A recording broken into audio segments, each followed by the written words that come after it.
Indianapolis 500 is one of the most prestigious racing events in the world, where drivers and teams push themselves to the limit in pursuit of glory.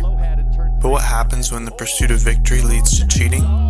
That's exactly what happened during the recent Indy 500 qualifying session, where Team Penske was found to have modified their car's attenuators, giving them an unfair advantage.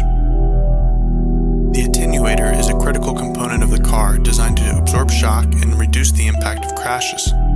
However, Team Penske's modifications were deemed to be in violation of IndyCar's rules, which state that all attenuators must be used in their standard unmodified form, known as a spec part. The team's actions were seen as a blatant disregard for the rules and a betrayal of the trust placed in them by the racing community.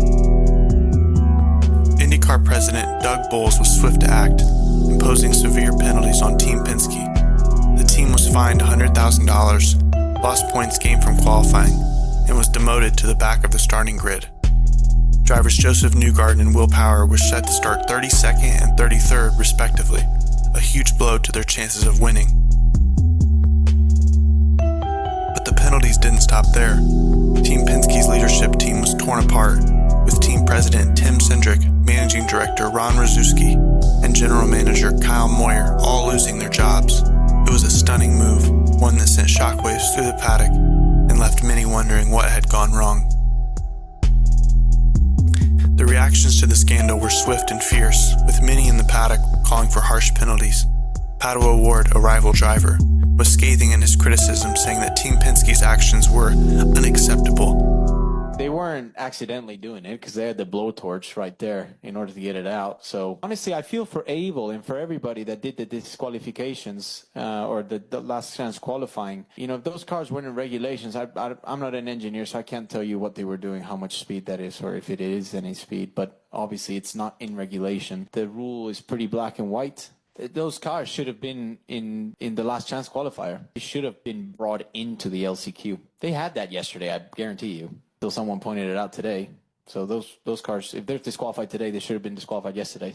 It's a shame, really, because I don't think they don't need to be doing that stuff. Like, they're a great team. You know, they've got great drivers. You know, why are you doing that? This wasn't the first time Team Penske had been involved in a scandal. The team was found to have illegally used push-to-pass during the 2024 season opener at the streets of St. Pete. I made a video about this if you want to check it out. And journalists and fans on social media had compiled apparent evidence that Team Penske had been modifying the attenuators on at least one of its cars dating back to last year's Indy 500. In fact, Newgarden's winning car from last year was found to have the same modification, sparking further controversy and outrage. As the Indy 500 is set to get underway, Team Penske's cars will start at the back of the grid, a stark reminder of the consequences of their actions. But the scandal has raised deeper questions about the sport and the pressures that teams face to perform.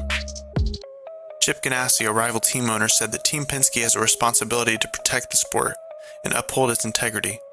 They have a lot of success over the years, and it's a team everybody knows and everybody's heard of, and they have a lot of success around the world in a lot of different series, so I think they need to be held to an even higher standard to protect the sport. In a statement, Roger Penske apologized to the fans, sponsors, and his team for the scandal, acknowledging that the team's actions had fallen short of the standards expected of them. "Nothing is more important than the integrity of our sport and our race teams," he said. "We have had organizational failures during the last 2 years, and we had to make necessary changes."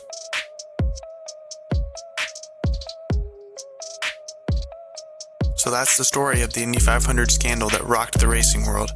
It's a cautionary tale about the dangers of cheating and the importance of integrity in sports, especially when the owner of the series also owns a team in the series. Thanks for watching, and we'll see you in the next video.